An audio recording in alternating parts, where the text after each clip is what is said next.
Today I'm going to show you which one of my wasp traps was the most effective in 2021.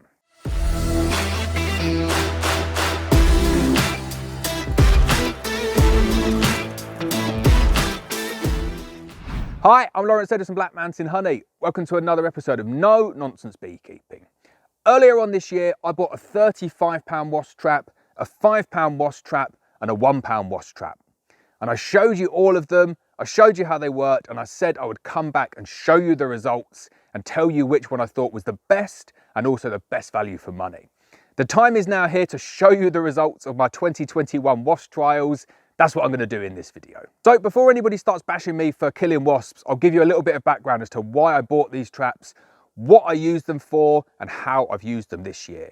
So I always believe you don't need to use wasp traps. If you keep your bees nice and strong, there shouldn't be any time of the year where you need to religiously put wasp traps in your apiary. A big, strong colony of bees, even a big, strong nuke of bees should easily be able to overcome any wasp attack. However, very small splits that you make late in the year, 2-frame splits, say after August, definitely susceptible to wasp attacks. So it's good to have some of these on hand, just in case you do come across a colony that's getting attacked badly by wasps. I did not need to do that this year because all of my colonies were really, really strong, apart from one of them that didn't make it and I didn't get there in time in order to use the trap effectively. However, I had the perfect opportunity to test out these traps.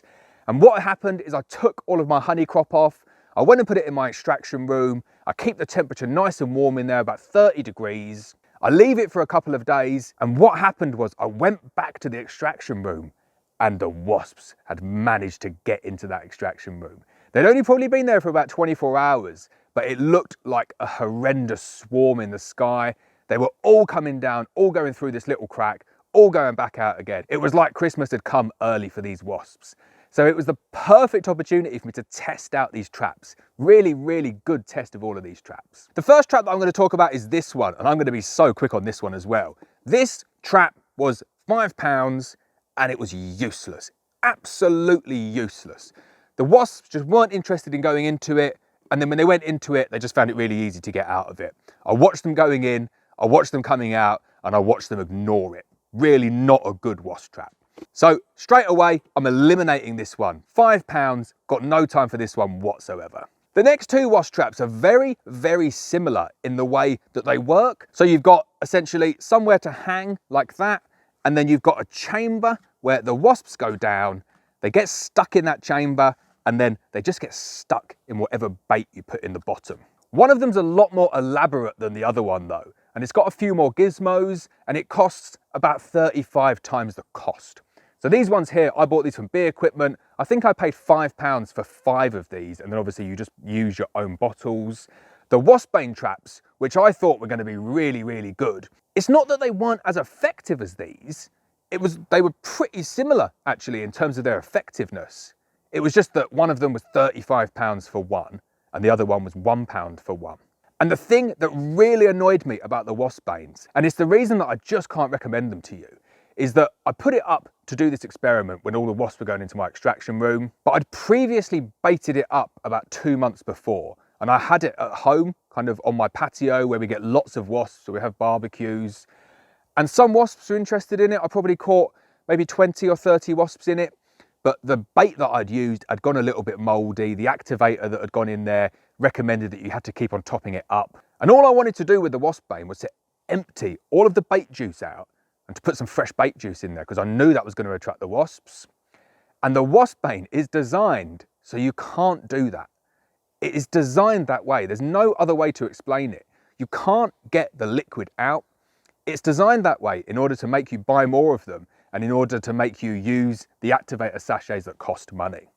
Whereas these ones here were equally as effective, and then when you want to rebait them, you just pop the lid off and pour all of the dead wasps and juice out, clean them out, rebait them, put them back up again. It is as quick as that, and hang it up. So there you go, it's as simple as that. I'm not going to go into a huge amount of detail on these because killing wasps isn't a thing that I'm really proud of, and it's not something that I'm going to do every day. But to have something in your armory, in your pickup truck, in your bee shed, when the time comes, I can highly recommend these. So if you keep some of these around, some empty bottles and a jar of jam, because a jar of jam is what I used when I did the honey extraction room, and I caught thousands and thousands of wasps using that. So my fancy recipe is going out the window. I'm just using jam and water going forward. But if you keep these in a position where you've got them really, really easily accessible, and you've got a nuke or a beehive that's struggling really bad from wasps, all you need to do, remove the colony, remove the nuke, replace it with this wasp trap here, either hang it in position or just put it in the exact position of where that nuke is, and believe me, you will get a bottle full to the brim of wasps within 24 to 48 hours. So there we go, that's it for the video. I told you this is going to be a quick one. I just wanted to give you that update though, because I think in the last one, I definitely alluded to the fact that the wasp bane was going to be my preferred choice of wasp trap if I needed it, because of what I've seen from other people using it, and I hadn't actually had a chance to test these ones out for myself. Now that I've done the tests, now that I can see which is the most effective, but I can also see the challenges and the pricing that's on both of the other wasp traps as well, there's no doubt in my mind, my recommendation for the best wasp traps of 2021, go to the really simple bottle cap wasp traps from Bee Equipment. I hope you find that video useful. Don't go trapping wasps unnecessarily. Use it as a real backup precaution if your colony is at threat from dying. As always though, please hit the subscribe button. Please hit the bell so you're notified of every video, and I'll see you next time.